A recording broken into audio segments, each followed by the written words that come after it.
Recording in progress. All right. Just go around the room real quick and just introduce yourselves, just so everybody knows who's here if you're not familiar. I'm Mark Hartman, the sheriff here of Polk County. I'm Tim Park, I'm the hearing director for Polk County. Criminal supervisor, Rochelle Spindler, program manager. Criminal Keys, LPD. Jessica Fitz, community member. I'm Maggie Walker. I'm from 98. Today. Jennifer Lee, Polk County Behavioral Health. Jerry Merritt, Polk County Community Corrections. David Shane, Dallas City Council. Ryan Latta, city manager in Dallas. Isaiah Haynes, Monmouth PD. Juventino Bañuelos, Independence PD. Matt Jarvis, local criminal defense representative. John Cummings, Oregon Authority. Simpson, Dallas PD. On the phone, let's go for it, Allison. Everybody, Allison Kelly, CEO of Liberty House. Hi, I'm Rochelle Juarez. I'm the executive director at Sable House. Awesome. Has anybody looked at the minutes and can we get a motion to approve them if they're good? Move to approve. Second. Somebody, awesome. Any other conversation? If not, we'll make a motion to approve those minutes. In favor, signify by saying aye. Aye. Any opposed? Awesome. 988. You're here. She's got it. Yeah, she got your slides up. Yeah. You can sit wherever you want or whatever you want to do. Stand or whatever you want to do. I feel like I'm gonna address the screen and also our guests here today. So thank you for having me. My name is Maggie Walker and I work at Northwest Human Services and I'm the 98 project manager. So can I just get like a quick show of hands? Does anybody know what 988 is? Awesome. This is a much larger number of palms that I see when I usually talk public safety. So I'm happy to see that. Can I just like cue you? Okay, go ahead and go to the next slide. So the Crisis and Information Hotline at Northwest Human Services has existed since 1970. We've been in operation 24/7, 365 since then. And so we field a wide variety of calls that have been coming in since that time. We've become accredited by the American Association of Suicidology, which kind of puts us at that highest standard of operations and care that we're required to provide. That includes levels of training, levels of supervision, abiding by all of the evidence-based practices for the field of suicide prevention. And then in 2018, we joined the Lifeline Network, which in 2022 became known as 988. And so just looking back at the year of 2024, I put up here that we've fielded more than 6,000 calls that just came in through 988, and that's not counting the 10-digit number that we've had in operation since 1970. So a lot of you know what 988 is, which is great, but how I usually frame it is that a lot of people have heard of the National Suicide Prevention Lifeline, but they hadn't heard of 988. So this is the same system. So what used to be known as, a 1-800 number, that was the National Suicide Prevention Network, is now able to be accessed just by picking up the phone, either texting or calling the number 988, or you can get online and have a chat experience with a trained crisis counselor. And there are over 200 crisis centers across the US and its territories that operate kind of under the same guidelines that we operate. So go ahead and go to the next slide. This is kind of what happens when somebody calls 988. I know that this is a little bit hard to read, especially if you're not like 6 inches away from your screen. But basically what happens is that somebody picks up their phone and they dial 988. And the call is then routed into the network and fielded to the appropriate, based on geographic location, the appropriate call center.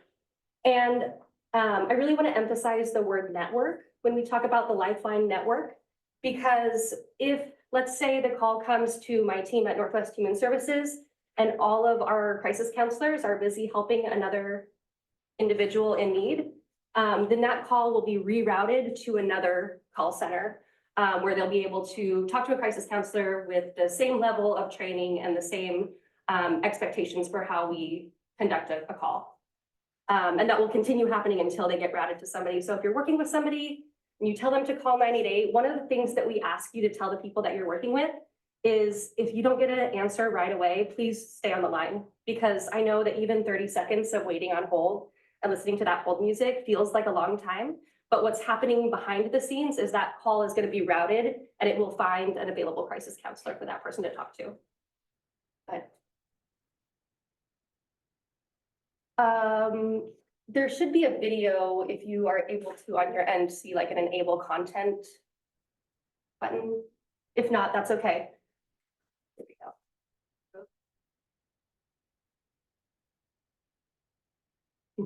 That's okay. I can kind of explain what happens in this video. It's just a recording where, yeah, that's okay. It's just a recording that allows you to kind of hear what the caller's experience is. So basically what happens is that if they dial 988, then they're going to hear a robot-like voice that says, you've reached the 988 Suicide and Crisis Lifeline. Please stay on the line while we connect you to a crisis counselor.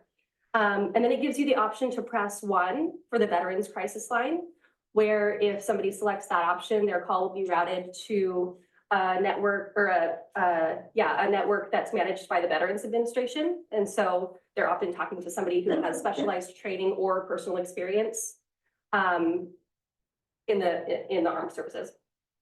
Press 2 for Spanish. People do not have to be able to speak English or understand English in order to access this. So it will tell them to press 2. It will tell them in Spanish to press 2, and then they'll be routed to a call center where they can speak to somebody in Spanish. And they don't, like I said, they don't have to speak English in order to navigate that system. If they press 3, then they're going to be routed to the LGBTQI+ youth subnetwork, where again, they'll be talking to other people who identify as queer or LGBTQIA+, and specifically trained to work with folks who are under the age of 25. And then if they select nothing, then they are routed to one of the many other call centers, like the one that I work at, or they can press 0 to kind of bypass the recording. Go ahead. Yeah. Well, I'm just curious if you work the Tanner project on that LGBTQIA population, or do you have to do that all in-house? All in network? So it's within the Lifeline network. Okay. That being said, we do work with the Tanner Project, with Vet Care, with a whole bunch of other community resources that we connect with and like connect our callers to. And we just do that as a local center. But if there was ever like another crisis line that wanted to join the Lifeline network, then there's options for that happening too. Trevor project, sorry. Trevor Project, I know what you meant. Yeah, might as well ask this now because I don't think it pertains to any one specific slide. Mhm. Aside from the obvious, which I guess would be people at risk of suicide, what are the other major categories of situation that comes in? Yeah, I'm gonna get to that. And I actually think it's on the next slide, so we can jump to that and then come back to this if you. Oh, the check will be in the mail.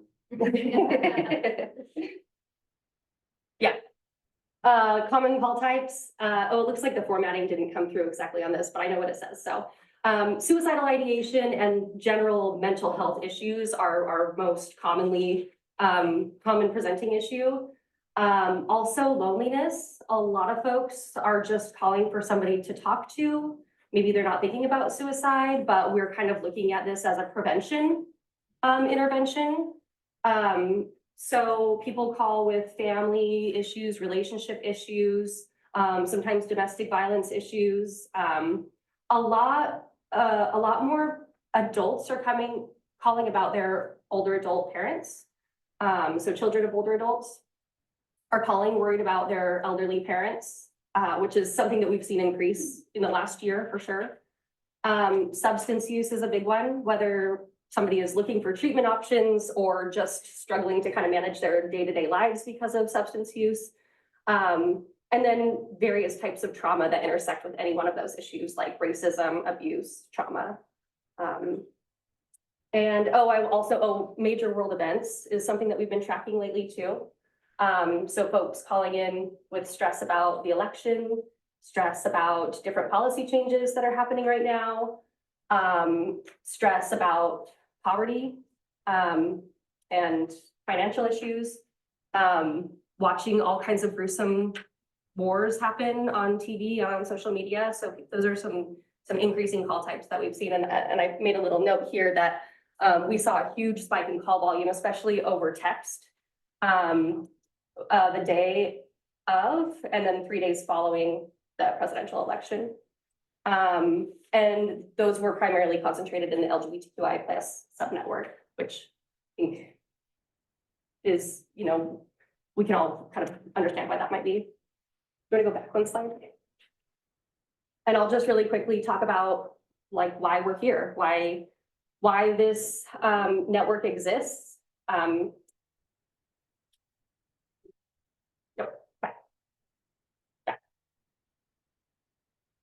One more. Yeah, there you go. Okay.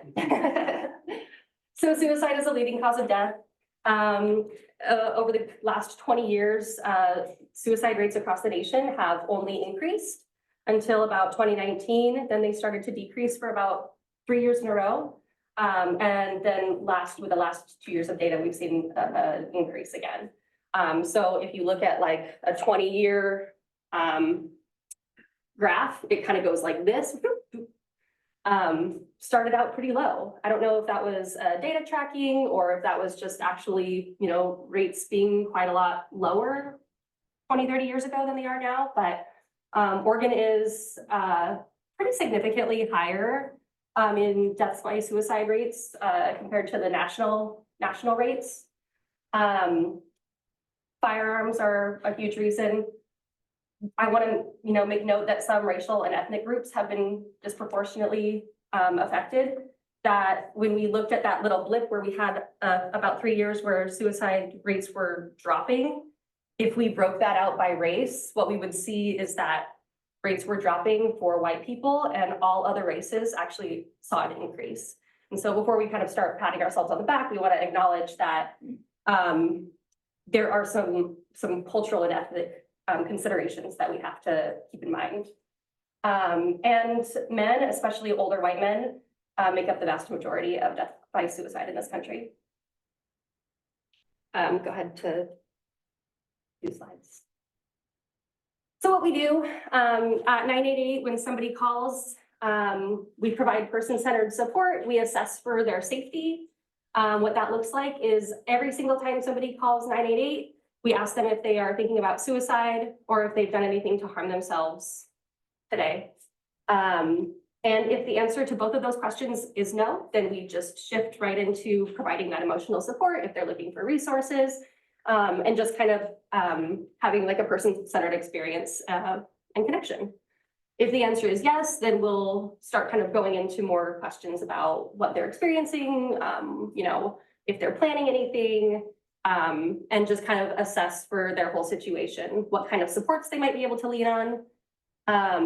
And then sometimes we reach out to our partners, either at mobile crisis or in law enforcement or, or fire, to initiate an in-person response if that would be helpful for the person. Go ahead. What we don't do is stigmatize or express fear of suicide. And that I think we start doing that by asking about suicide. You know, sometimes when I'm interviewing people for the position of crisis intervention specialist, I just want to see how comfortable they are even saying the word suicide. Because it is really taboo and it is really stigmatized and it's hard to talk about. But what the evidence shows is that asking directly the person is more likely to give you a straight answer if you just ask the question directly. So again, if you're working with somebody and they say things like, oh, it just doesn't seem to matter anymore, or I wish I could fall asleep and not wake up, or, you know, these kind of like coded things, I just want to encourage you to just ask directly. You know, when you say you wish you just didn't have to deal with anything anymore, is suicide something that you've thought about? And what we find that does is kind of open that door to talk about it, and not express that fear of talking about it, or that we are going to be afraid of the answer. Because sometimes the answer is really scary. You know, you kind of open the door to then being responsible for where that conversation goes. So in situations like that, you can always refer to 988. You yourselves as service providers can call 988 if you are like working with somebody and I just don't really know where to go from here. I don't know if I should let this person walk out of my office, please also use us as a resource because it's kind of our whole jam is talking about these sorts of things. So we want to open it up to you all as well. And most of the people who call us, we spend maybe 20 minutes on the phone with them. So delving into their entire history of abuse or their entire trauma history is not something that we're going to do. We're not therapists. It's really geared towards assessment, connection, safety, and keeping that door open for them to reach out to us again. And we just did kind of an awareness, or the state of Oregon rather, just did an awareness campaign where they looked at what your average person's awareness of what 988 is and what we do was assessed. And what they found was that most people don't understand how little we actually call for an in-person response. So across the 988 system, in Oregon, I will say, 98.5% of our calls are resolved over the phone with no in-person response required. We have very strict policies around when we will initiate, especially an involuntary response. So of that 1.5% that require an in-person response, only half of those are involuntary. And we would only call for an involuntary response, so like law enforcement or EMS, when the person has like either attempted suicide, is currently attempting suicide, or is at what we would determine an imminent risk. So they are not able to keep themselves safe right now or in the very immediate future. Does anybody have any questions about that? Okay. Oh, that's it. That's why I wanted to run through it kind of fast because I didn't know how much time I had. I noticed that I usually go over and then sometimes people have questions. So please, if anybody has questions. I got a question. Yeah. Do you have Polk County specific numbers? So you mean to reach us? Yeah, it's just so we know how much the community is using that service. Yeah. Oh, yeah. So no, but I can get back to you on that. I know that we serve at our center, we serve Marion County and Polk County. And I think that Polk County accounts for, Jennifer, you might know off the top of your head, I think it's about a third or a quarter of our calls come from Polk County. Yeah, I don't know for sure, but we do get data every month on the number of calls and kind of what they were referring to. Yeah. So it's a smaller community and I think fewer people know about us. We also are having a harder time doing outreach to rural communities. I think that there's just a kind of a trust factor. So that's why I'm here today. And this is why I try to be out in the community so that you all who are working with people directly can kind of say like, oh yeah, I met Maggie and she lives in this community and the vast majority of our team that's actually answering the phones live in Marion and Polk County. And so we understand, it's a little bit different than when you get a much larger call center and, they've never actually walked into the academy building. I can tell somebody, if you're going to go to PCC, you're going to park behind the building and you're going to walk up the little ramp and you're going to see, I can tell them exactly what their experience accessing a service is going to be like. Yeah. This is kind of another data question, broader. For the region that you're covering, are you seeing increases as the communication has been being pushed out? Because I've been pushed out fairly well, and we have a suicide prevention team here in Polk County. Mhm. I know the word's getting out. I imagine you're seeing an increase in usage. Yeah, so And- our 98 went into effect in July of 2022. And since that time, our call volume just for 988 has more than doubled. And so we've really been chasing that call volume. Also, geo-routing has gone into effect. So for those of you who don't know what that is, it means, before people would call, and I used to live in Santa Rosa, California. So my phone number starts with 707. And so if I were to call 988 from my cell phone, and I would get routed to a call center in Santa Rosa, California.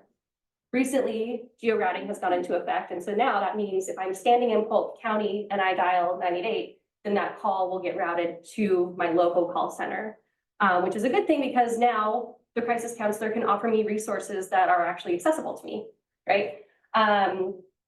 It's not the same as geolocation.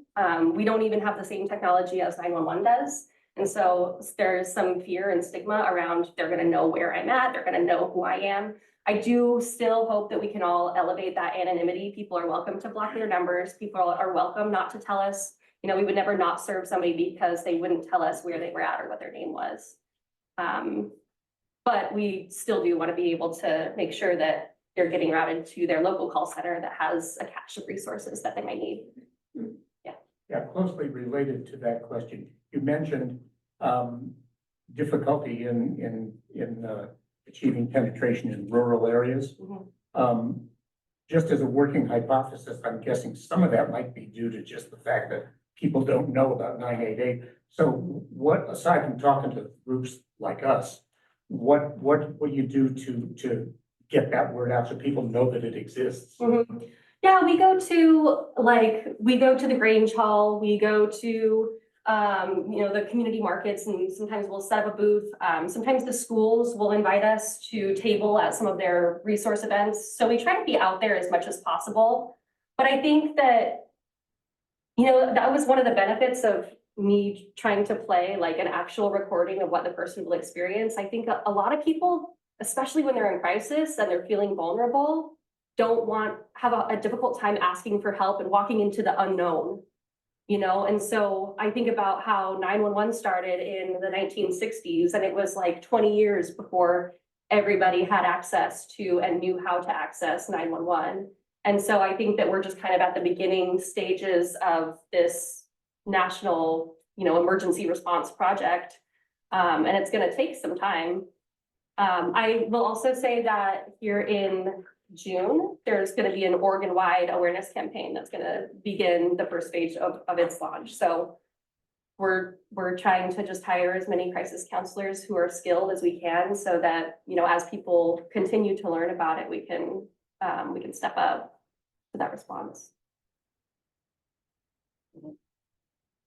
Sure. Just want to express appreciation for all the work at Northwest Human Services and our crisis teams here locally that we're operating and building as we speak. I think we're going to see big changes in the rates of folks who might have suicidal ideations that actually complete suicide. I think. Yeah, I'm And more hoping people, so too. yeah, I think the stigma piece too, more people reaching out in that moment of crisis. I think we'll reduce stigma.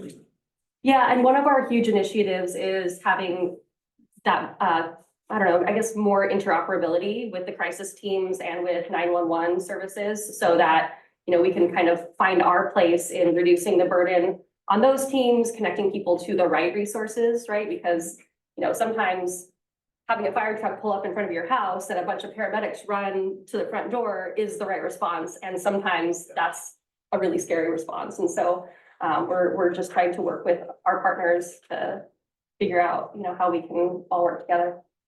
Yeah. Awesome. Thank you so much for having me. Thank you. Thank you.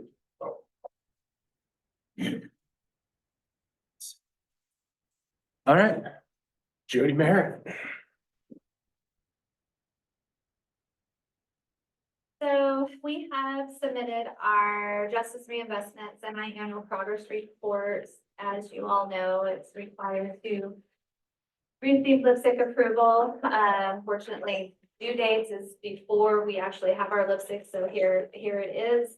As a reminder, our JRI program actually provides funding for a jail mental health provider. She works directly in the jail, providing a variety of services to those who are incarcerated. And then it also supports a part-time case manager who also does jail diversion part-time as case management as well. So there's a great deal of stats and numbers in here. This programming isn't the nicest, so the formatting is a little wonky, but it's better than the last time, which it was really difficult to read. So I apologize for that. great deal of stats. There's a lot of work that is happening. There's achievements that identified in here. I think that this report turned out pretty darn good in comparison to those previously. I like there's a success story or two in here that is we don't get to see that very often, so it's nice that we were able to actually have that provided so that we can put it in the report. We also have to speak to our prison usage as well as our recidivism. To note, our recidivism this past half went up for our 3-year recidivism.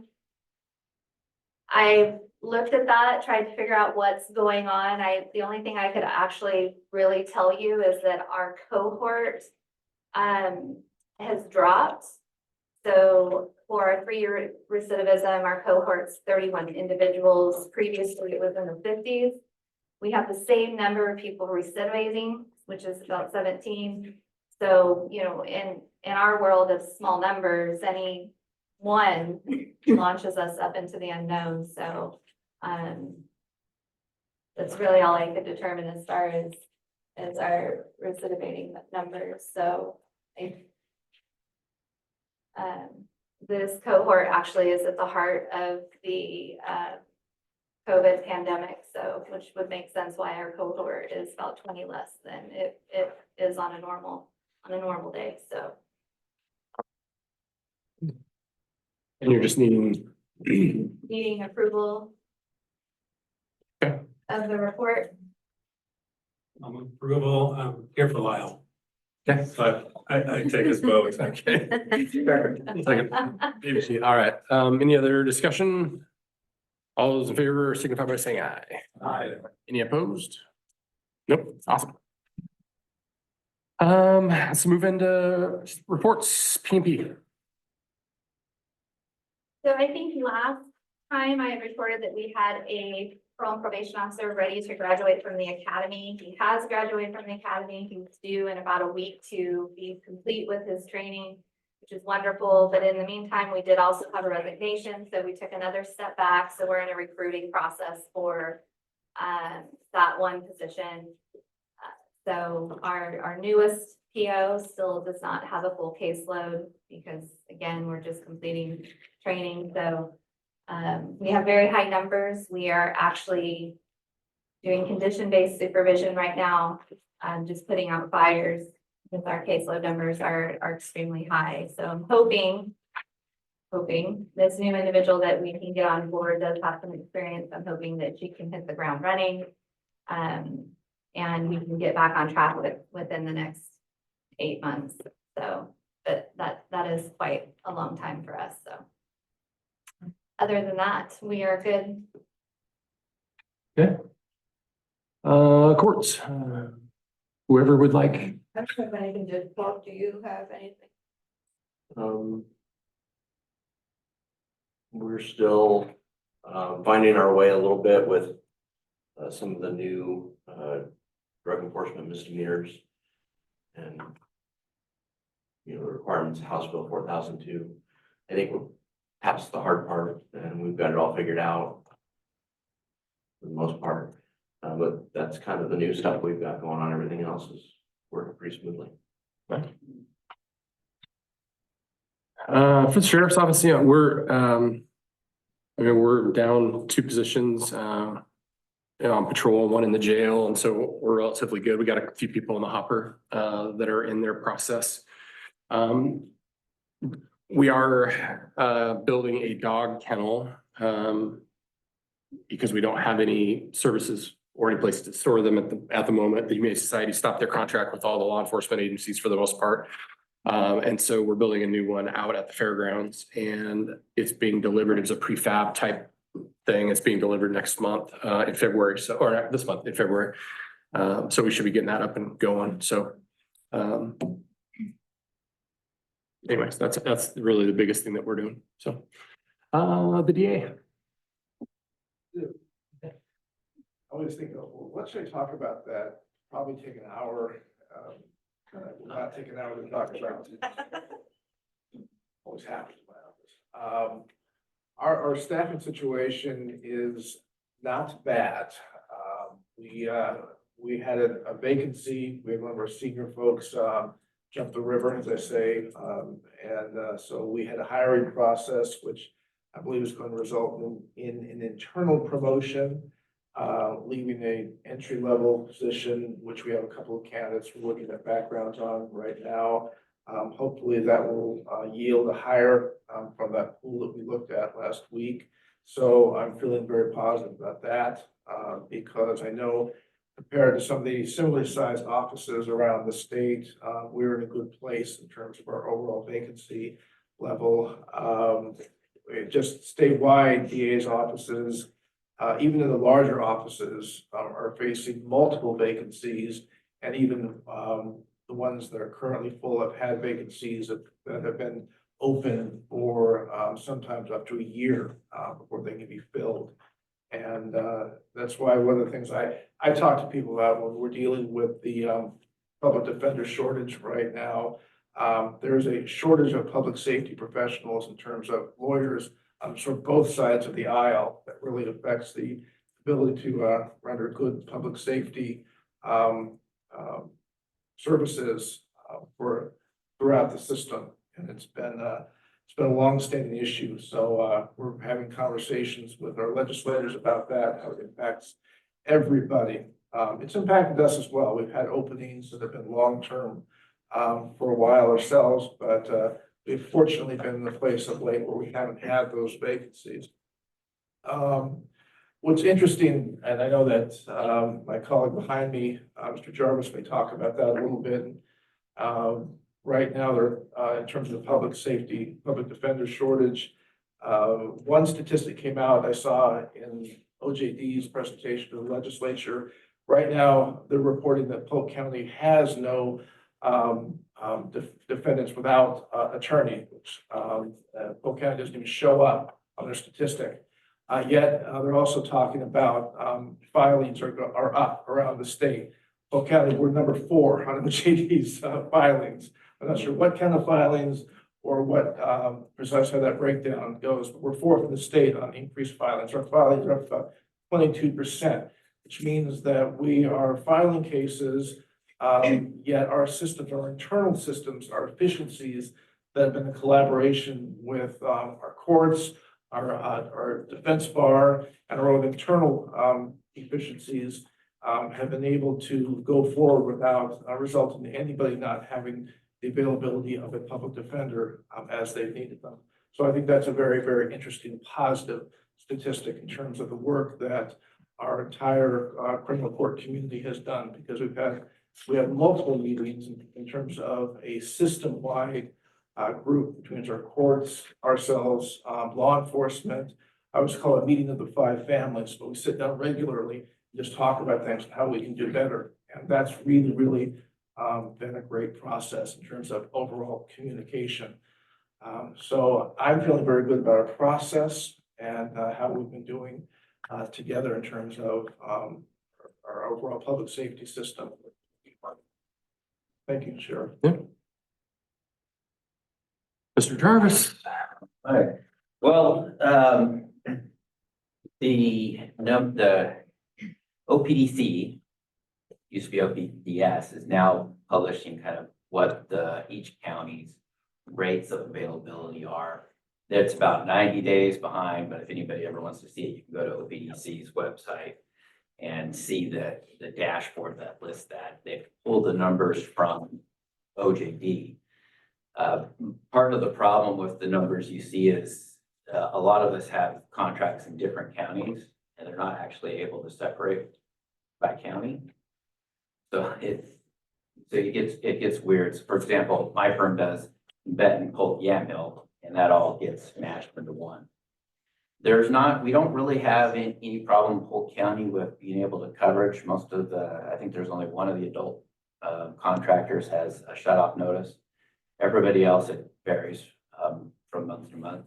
I think the only thing that would change that and give us a heads up is if a bunch of Jessica law cases came in, because our ability to cover those is limited right now. And we all hope that doesn't happen, right? Yes, yeah. Other than that, the juvenile is entirely different matter that, whereas the adult, you have, for the 2-year period of contracting, we have a amount that we're contracted to do, and if we get close to exceeding that, they cut us off. The juvenile is, open, so you always have the same amount open. As cases close off, you're free to, sign up for a new one, so we have less of a work. As for training, most of the attorneys are moving up the qualification ladder, which is good. I think you won't see a lot of new attorneys right now because there's a lot of uncertainty as to what they're doing with contract. They are going to extend their current contract through October. They have to convert a certain percentage of defense attorneys statewide to hourly instead of a contract rate. And so that's going to also be a question of whether or not they can afford that and have the availability. Won't know those answers till April. So April is when we expect to actually get the contract extensions and to know whether or not we have to convert some of our attorneys to an hourly contract. Okay. EOC. See, so AOC is advancing a bill to increase the funding thresholds for deflection programs. I think it's at like 150,000 now over 2 years, but they want to increase that to up to 500,000. And some of the messages we're giving the legislature is just that counties like Polk, who sort of started from scratch, it's going to take a while to train everybody up to get the deflection program fully kind of realized.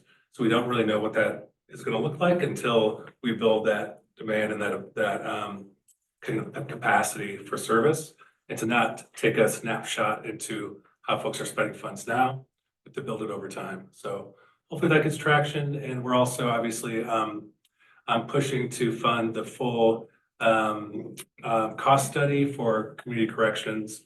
It's a big cost to general funds for counties across the state because we're very much underfunded. We're not being funded at full cost for community corrections. So hopefully that will help shore up our public safety systems in general if we can get some of those additional funding pieces. I mean, they didn't follow the last recommendation that they did. No, but it's in the governor's recommended budget. At least 20% of the ask is, which has never been done. Yeah. So we're forward momentum. Yeah. All right, is that all I got? All I got for now. Commissioner. How many folks do you have in deflection right now? Jody. We've received 8 referrals, 1 entered and successfully completed. Yeah, we have law enforcement folks who have not trained on enforcing drug crimes or possession crimes. So there's a learning curve and kind of a capacity building period that we want to build into this. That's the hope. Thank you. Yeah. Jennifer? I'm excited to say finally, we have 4 recruitments out for night shift folks, which will give us 1 team of 2 on the night shift. And we have taken our current staff and kind of spread them, made better use. So we're open, we'll be open 7 days a week. So you can call and get a 2-person response 7 days a week now. They will be working on site in the academy on the weekends, but we're not open for walk-in business at this time in the academy. That probably will happen when we get our new building completed and move over there. But I think our coverage is getting a lot better, so that's exciting. And hopefully you'll see our band out. That's what I really hope. Also, I'm working with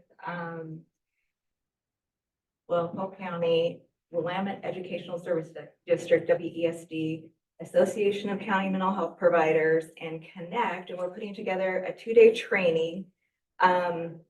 And it is about, I have to write it all down, suicide postvention strategic planning session. And what we're doing is we're looking at the rules and requirements around Senate Bill 561 and developing a communication response protocol to youth suicides 24 and under. And we have a draft going out, but hopefully the second day of the training, we're going to be asking for everybody's input into this plan so that we're all on the same page. Oh, school district, that's the actual Polk school district will be there. So several superintendents and such. And so that's exciting. We sent out invites to all the disciplines of, because we only have a certain number of seats, but to all the disciplines, law enforcement, the chaplains, the EMS, school district, I think 988, behavioral health. There's quite a few others, and there'll be about 35 people there. So that's exciting. Those are probably the two biggest things we're working on right now. Tom. Dallas PD. Well, tell you what, we're getting started on our budget process early in the season already. I hate to say it out loud, but we're fully staffed and have been for a number of months, and hoping to stay it that way. I've got one young officer getting ready to finish up FTEP, and then we have everyone not only fully staffed, but on the road. Big portion of my time and some of our time lately has been working on our facilities project. As many of you know or may know, have heard, we're working on trying to get a police station built, which we sorely need. So Brian may touch on some more of that when he gets to the city manager part, but anyone interested in taking a tour of our existing facilities, please reach out. We'll run you through there pretty much any time today and give you a better perspective of what we're dealing with as far as facilities for our staff. City's working on the selection process for my replacement. I'll be retiring in about 5 months. And again, Brian may touch on that on his piece, but that's in the works right now. So a lot of good things coming in the future. So any questions for Dallas, I'd be happy to answer.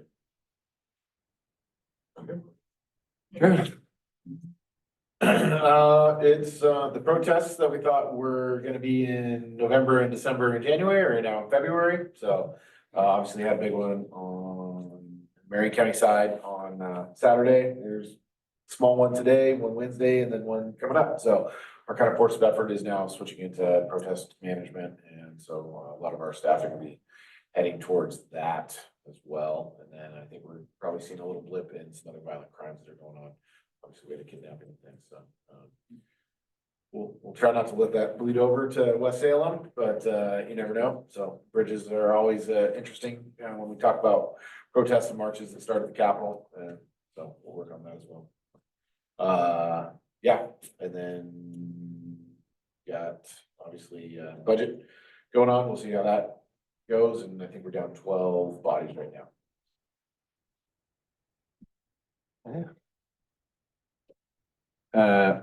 Staffing perspective at Monmouth, actually, just like we've heard from many, we're full staffed currently.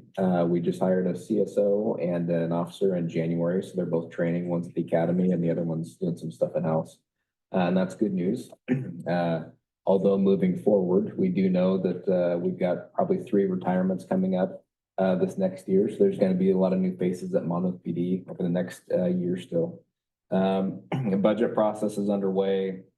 We've got collective bargaining that's occurring right now. I think something I'm excited about, something that we've kind of partnered with Independence on, but obviously we have a good partnership with our school district, but they've kind of expanded their CTE program, and Monmouth PD and Independence PD have just had some meetings recently, and we're trying to help them with their capstone project for mostly, I think, seniors.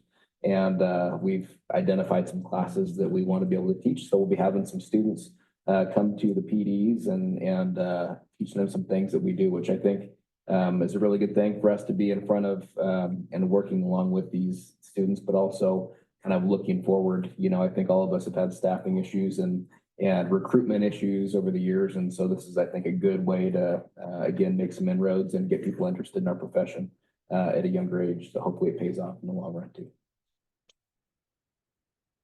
City government. Mr. Latta. Yeah, so as Chief Simpson said, police station projects underway. The city council will be voting tonight on referring the bond measure to the ballot for May, looking at a $17.5 million, a little less than that, bond to build the police station. I'm really excited about the project. It looks good. The community's engaged, on it, both for good and bad. We have these chief recruitment, first round of interviews is this week. And then the kind of the full initial interviews are just some screening.